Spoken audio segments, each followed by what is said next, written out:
மனுஷங்களோட ஆன்மாக்களெல்லாம் அடைச்சு வைக்கிற ஒரு மெழுகுவர்த்தி இருக்கு. அந்த ஊர்ல அது ஃபேமஸான கதை. எப்பொழுதும் இரவுல வழக்கத்துக்கு அதிகமான பனிமூட்டம் நிறைஞ்ச ஊர் அது. அந்த ஊர் பார்க்கறதுக்கு பூமியை பனியால போத்துற மாதிரி இருக்கும். இருட்டுல யார் பக்கத்துல இருக்காங்கன்னே தெரியாது. அப்படி ஒரு அடர்த்தியான அமைதியான ஒரு இரவு. கதை கேட்கறதுக்கு சின்ன பசங்களும் கதை சொல்றதுக்கு பெரியவங்களும் இருக்கிற வழக்கமான ஒரு ஊரு.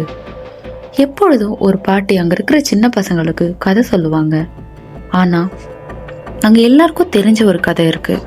அது யாரும் பேச விரும்பாத கதையும் கூட. அதுதான் மெழுகுவர்த்தி மனிதனை பத்தின கதை. அந்த ஊர்ல தாமஸ்னு ஒரு சின்ன பையன் இருக்கான். அவன் ரொம்பவே சுட்டியான பையன். ரொம்பவே துருன்னு இருப்பான். எல்லா விஷயங்கள்லயும் ஆர்வம் காட்டுவான். கதை கேட்கறதுனா அவனுக்கு அவ்வளவு பிடிக்கும். ஆனா கதையில இருக்கிற எந்த விஷயமுமே அவன் நம்ப மாட்டான். ஏன்னா அவன் கண்ணால பாக்குற வரைக்கும் எதுவுமே பொய்ன்னு தான் சொல்லுவான். எப்பொழுதுமே தூங்குறதுக்கு முன்னாடி கதை சொன்னா இதெல்லாம் கட்டுக்கதை தான், நம்மள தூங்க வைக்கதான் இதெல்லாம் சொல்றாங்கன்னு அவனுக்கு நல்லாவே தெரியுது. ஒரு நாள் தாமஸ் அவங்க பாட்டிய மெழுகுவர்த்தி மனிதனை பத்தி கதை சொல்லுங்கன்னு கேக்குறான். அவங்க பாட்டி மறுத்துடுறா. ஆனா தாமஸ் ரொம்பவே அடம் பிடிக்கிறான்.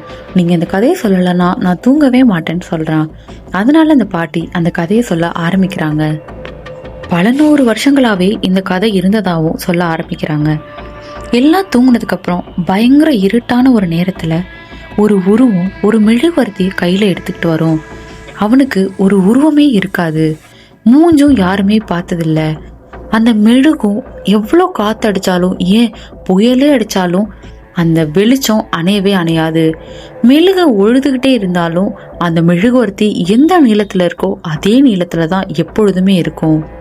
அப்படி ஒரு இரவுல யாராச்சும் அந்த மெழுகுவர்த்தி மனிதனை கிராஸ் பண்ணாங்கன்னா அதுக்கப்புறம் அந்த மனிதனை இந்த ஊர்ல யாருமே பார்த்ததில்ல. ஏன்னா அந்த மனிதன் அந்த மெழுகுவர்த்தி மனிதனோட மெழுகுல அடைஞ்சிருவான்னு ஊரே பேசிப்பாங்க அப்படின்னு அந்த பாட்டி அந்த கதையை சொல்றாங்க. தாமஸ் வழக்கம் போல அந்த கதையும் நம்பல. அதனாலதான் இந்த ஊர்ல சீக்கிரமா எல்லாம் தூங்கிடுறாங்களா, என்ன பிரச்சனைனாலும் வெளியே வரமாட்டாங்களான்னு கேக்குறான். அவங்க பாட்டி, ஆமா, வெளியே வந்தா பிரச்சனை தான். மெழுகுவர்த்தி மனிதன் எப்ப வேணா வரலாம். அவன் வர சத்தம் நமக்கு எப்பொழுதுமே கேட்காது. அதனால ஜாக்கிரதையா இருக்கணும்னு சொல்றான். தாமஸ் வேடிக்கையா சிரிக்கிறான். ஏன்னா அவன் வழக்கம் போல அந்த கதையை சுத்தமா நம்பல. அப்ப தாமஸ் என்ன கேக்குறான்னா, பாட்டி, அவங்க வெளியூர் கூட போயிருக்கலாம்ல, ஏன் இவன்கிட்டதான் மாட்டிருக்கணுமா, எப்படி நீங்க இதெல்லாம் கண்டுபிடிக்கிறீங்க அப்படின்னு கேட்பான்.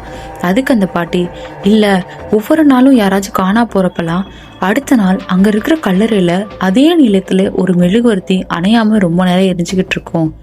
அதை வச்சு இந்த ஊர்க்காரங்க நம்புறாங்க. வழக்கமா நடக்கிறதும் அதுதான். மெழுகுவர்த்தி மனிதனை யாராச்சும் பார்த்துட்டாங்கன்னா அடுத்த நாள் அவங்க உயிரோடு இருக்க மாட்டாங்க. அவங்களுக்கு பதிலாக அந்த மெழுகுவர்த்தியை வச்சு நம்ம கண்டுபிடிச்சிடணும் அவங்க இந்த உலகத்தை விட்டு போயிட்டாங்கன்னு அப்படின்னு அந்த பாட்டி தாமஸ் கிட்ட புரிய வைக்கிறா. தாமஸ் வழக்கம் போல இந்த கதையை நம்பாம அவன் துணிச்சலை டெஸ்ட் பண்ண நினைச்சான். ஊர்ல எல்லாம் தூங்கிட்டாங்க. ரொம்ப நேரம் வெயிட் பண்ணா. பயங்கரமான இருட்டு வந்துச்சு. கையில ஒரே ஒரு விளக்கு மட்டும் எடுத்துக்கிட்டு யாருக்கும் தெரியாம வீட்டு பின்பக்கமா அவன் மெழுகுவர்த்தி மனிதன் இருக்கானா இல்லையான்னு தெரிஞ்சுக்க ஓடிட்டான். அதே அடர்த்தியான நீண்ட இருட்டு, அளவு கடந்த அமைதி.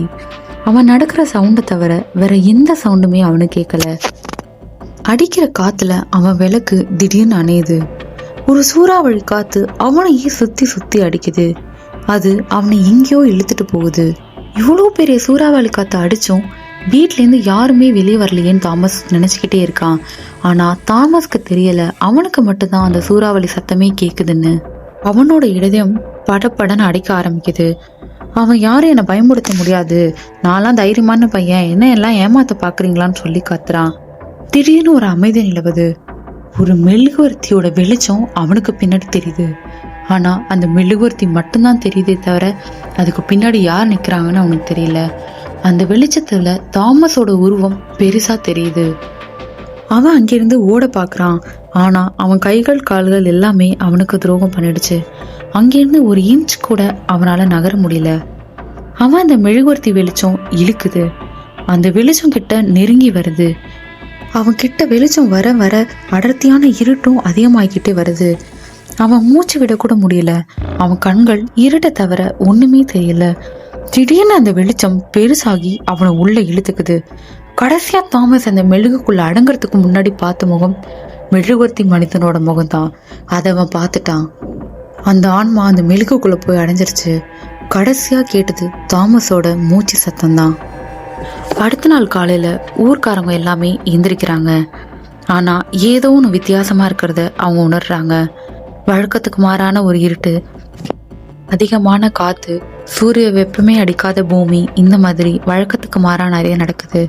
அவங்க எல்லாத்துக்கும் ஏதோ ஒன்று தப்பா படுது. உடனே எல்லாருமே கல்லறைக்கிட்ட போய் பார்க்குறாங்க. அங்க ஒரு மெழுகு எரிஞ்சிட்டு இருந்துச்சு. ஆனா மெழுகுவர்த்தி மனிதனை பார்த்தது யாருன்னு அவங்க யாருமே ஒருத்தங்களுக்கு ஒருத்தங்க கேட்டுக்கல. எல்லாம் அவங்க முகத்தை பார்த்துட்டு வீட்டுக்கு போயிட்டாங்க. ஏன்னா தாமஸ் அந்த ஊர்ல இல்லைன்றது அவங்களுக்கு புரியுது. அவன் இதை தான் பண்ணுவாங்கன்னு அவங்களுக்கு நல்லாவே தெரியும். அவங்க எல்லாமே தாமஸ் இல்லாததுக்காக வருத்தப்பட்டு அங்கேருந்து கலைஞ்சு போயிடுறாங்க.